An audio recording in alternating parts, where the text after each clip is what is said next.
a partir de aquí todo es toxicidad.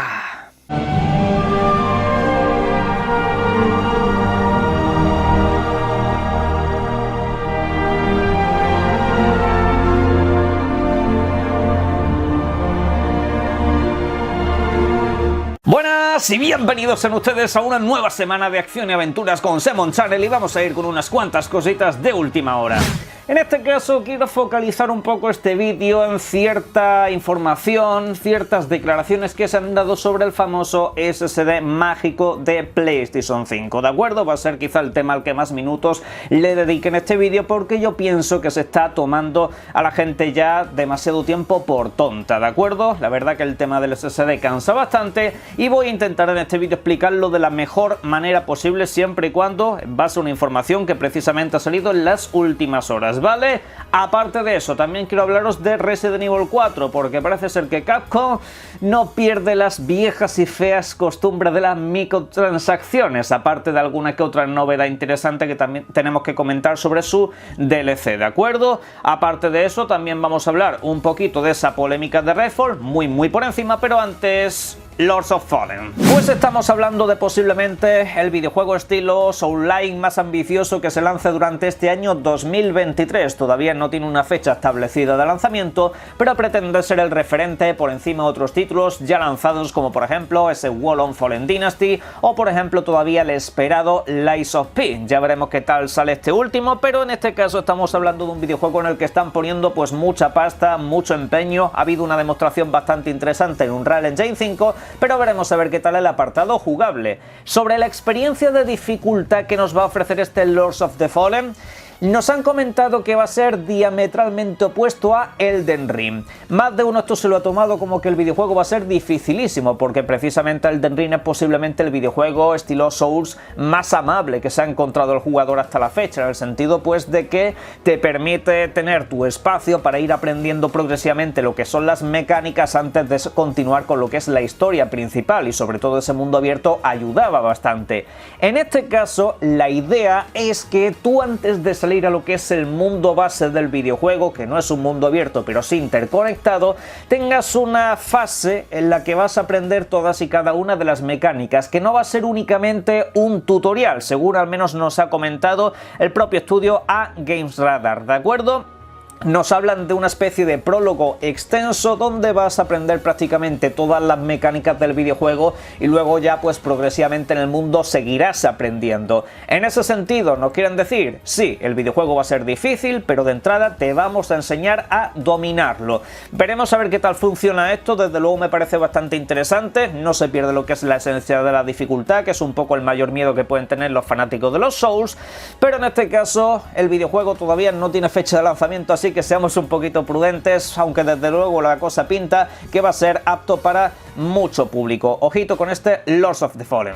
Y brevemente, por encima, para los interesados en las cifras, la película de Super Mario la ha reventado y bien a lo bestia, ¿de acuerdo? Durante el día de ayer ya se conocieron las cifras oficiales y estamos hablando de que ha tenido un estreno estimado a nivel global de 377 millones. Esto lo convierte precisamente en la película de animación con mejor estreno de la historia. Bueno, habrá que ver en este caso también muchas veces que se han contado una semana, 5 días, un fin de semana, pero bueno, en cuanto a lo que es lanzamiento, esta ha sido la película más exitosa de la historia de la animación. Se dice pronto, por encima de títulos como Frozen 2, etcétera, etcétera. Para que os hagáis una idea de la bestialidad de estas cifras, ha hecho prácticamente en 5 días, lo que ha tardado en estrenarse hasta el fin de semana y tal, la misma taquilla que Sonic 2 o Uncharted. para que os hagáis simplemente un pequeño reflejo de hasta qué punto esta película está siendo un éxito. Ya veremos hasta dónde llega, pero va a ser un pelotazo. El que sí que es un éxito ya confirmado y un auténtico pelotazo es Resident Evil 4 Remake. En uno de los últimos vídeos precisamente os comentaba que el videojuego ya había cosechado un total de 4 millones de unidades vendidas en todo el mundo. Una auténtica bestialidad en apenas un par de semanitas y por supuesto tiene toda la pinta de que se va a convertir en el Resident Evil más exitoso de todos los tiempos. Precisamente viniendo de uno de los videojuegos más exitosos de la historia, pues Resident Evil 4 ha continuado ese legado. Aparte, también os comentaba de que el modo mercenarios ya está disponible, pero lo que todavía no está disponible es ese DLC dedicado a Ada Wong. Ya sabéis que es una aventura paralela que sucedía en el Resident Evil 4 original, pero que no se ha incluido dentro de este videojuego. A su favor, precisamente, pues ha añadido nuevo contenido, más exploración, etcétera, etcétera, pero sí que es cierto que ha quedado un regusto amargo, y la cosa todavía es un poquito peor de lo que nos estábamos pensando, ya que según Dash Golem, de acuerdo, un conocido filtrador de la saga Resident Evil y demás,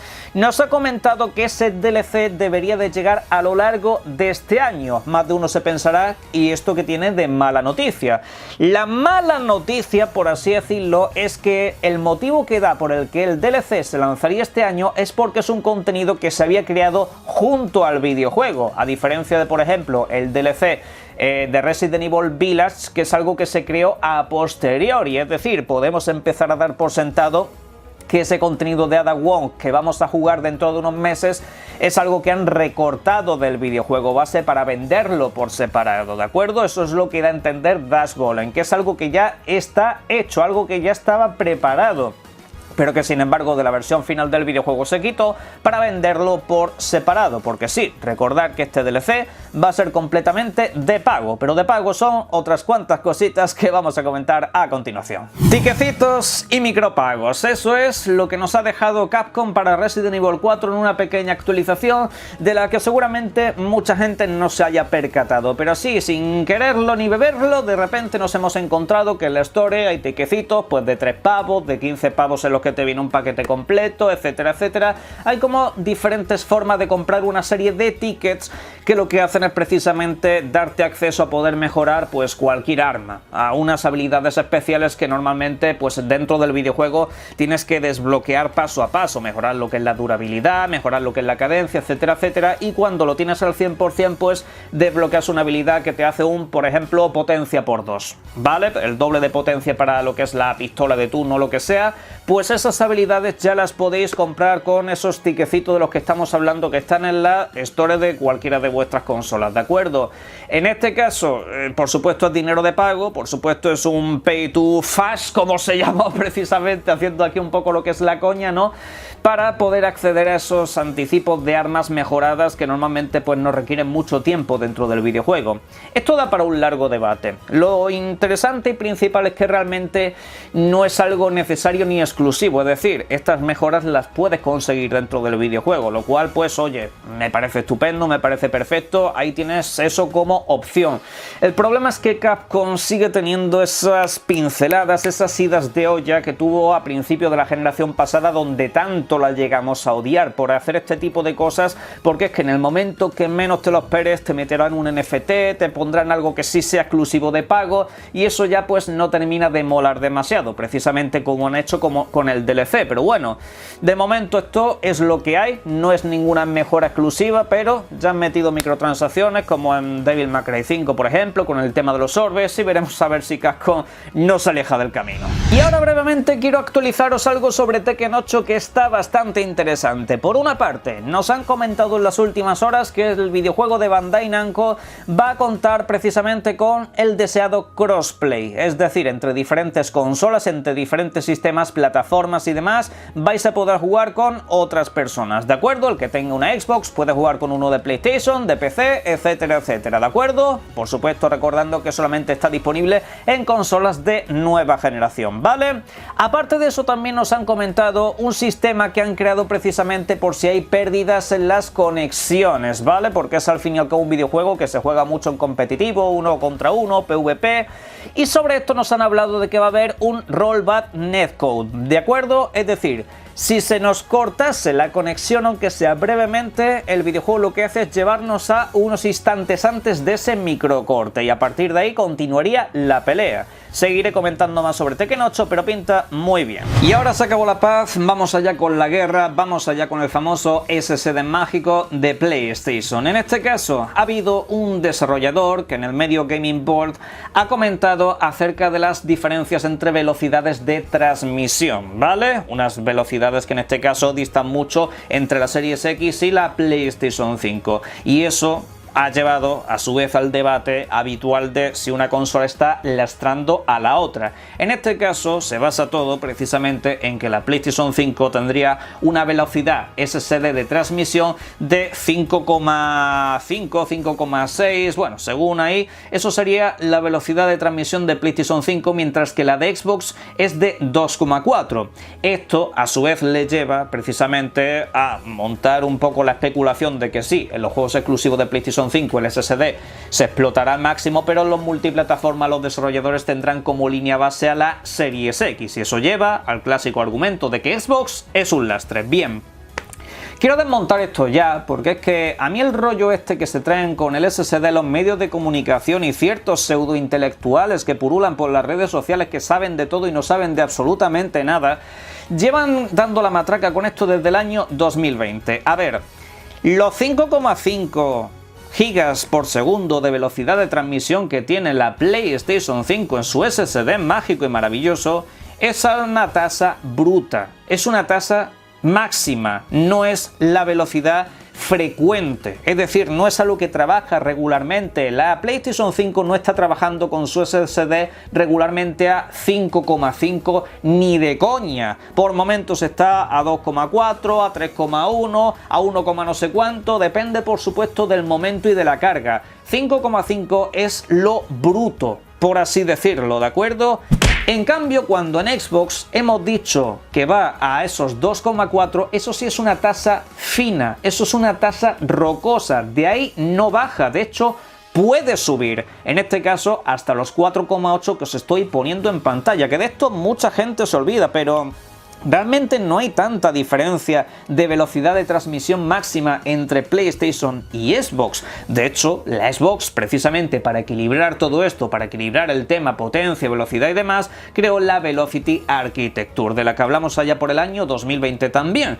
Algo que precisamente ha llevado a que los videojuegos multiplataforma se carguen igual o incluso más rápido en Xbox que en PlayStation 5. No lo digo yo, lo dicen los diferentes comparadores como Digital Foundry y demás, que habitualmente suelen hacer pues esa tasa de carga, de tiempo de carga, etcétera, etcétera, entre diferentes sistemas, ¿de acuerdo? Y generalmente incluso la Series S va a veces más rápido que la PlayStation 5 lo que es el tiempo de carga, ¿de acuerdo? Eso es así, ¿vale?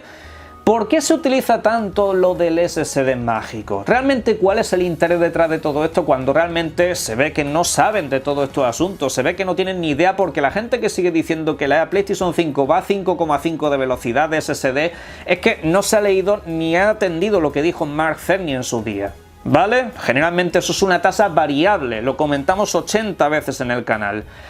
Se utiliza básicamente porque es el discurso para tontos. Es como cuando digo lo del argumento del vago. La gente ve grafiquitos. Estos gráficos son más realistas, esto es mejor. Ya está. ¿Por qué? Porque es lo básico, porque es básicamente lo más fácil de ver. ¿De acuerdo? Igual que el tema de las puntuaciones de Metacritic. ¡Oh, mira!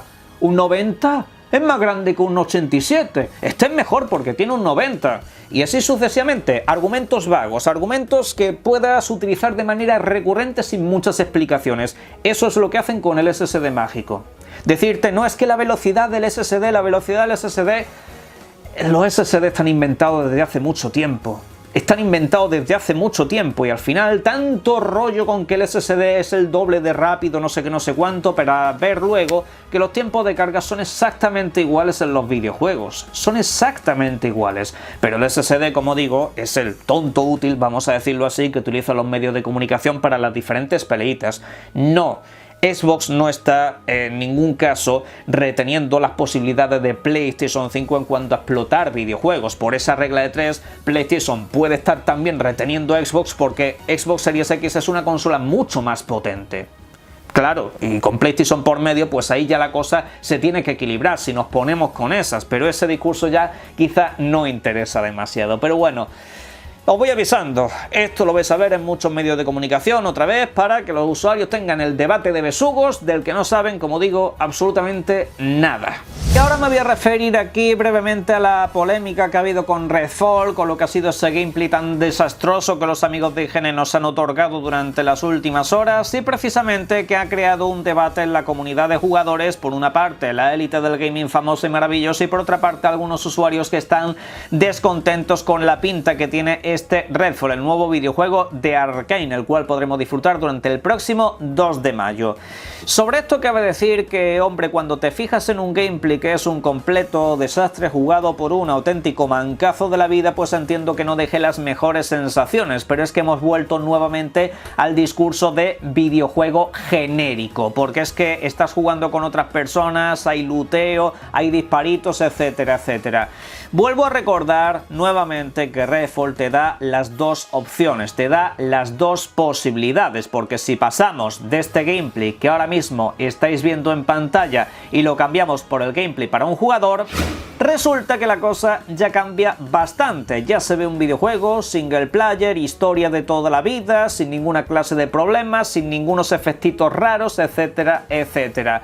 Eso es lo que tenéis que tener muy presente, que a día de hoy no sabéis lo absolutamente maravilloso que es la posibilidad que nos va a ofrecer Redfall. Nos va a ofrecer la posibilidad de tener las dos experiencias, de tener una experiencia plenamente centrada en la acción y otra experiencia plenamente centrada en lo que es el clásico videojuego de Arkane. Seguir debatiendo sobre esto a estas alturas, cuando se ha explicado 50.000 veces, yo creo que ya es o bien ser negativo por el gusto de serlo o ya sencillamente ser un auténtico hater. No tengo mucho más que aportar sobre esto porque realmente Redfall es un videojuego que ha demostrado que tiene todas las características de los juegos de Arkane y todos los que lo han podido jugar, salvo un medio de comunicación, les ha encantado y el videojuego les ha dado buenas vibraciones. Y la verdad, ¿qué queréis que os diga? Si cada vez que un videojuego se presenta con cooperativo, multijugador y demás, vamos a llamarlo genérico, que la industria del videojuego se pare aquí. Por favor, los videojuegos tienen que evolucionar y tienen que ser más ambiciosos de cuando en cuando. A mí, por ejemplo, me habría encantado jugar a videojuegos como Uncharted 4 en cooperativo. Sí, la experiencia single player puede seguir ahí, como precisamente sucede en la saga Gears of War, pero la posibilidad de jugar con un amigo, con tu pareja, con lo que sea, pues la verdad que estaría bastante interesante. Vosotros imaginaros un Uncharted 4, literalmente el mismo videojuego, porque siempre prácticamente vas acompañado de alguien, con la posibilidad de jugar con otra persona más y poder comentar la situación, resolver los puzzles en conjunto. ¿A que estaría guay? ¿A que estaría interesante? Pues no, tienen que venir una panda de señores a decirnos que es que así se pierde el alma, la esencia del videojuego, cuando literalmente puede ser el mismo título. Pero bueno, aquí cada uno que piense lo que quiera pensar, pero sobre esto os invito a que en la caja de comentarios dejéis todo lo que serían vuestras opiniones, al igual que los diferentes temas que hemos tratado en este vídeo. Link en la descripción de este, precisamente a Eneba, para que a partir de ahí compréis todo lo que queráis y por supuesto, y como siempre os invito a que disfrutéis mucho de los videojuegos. Un saludo.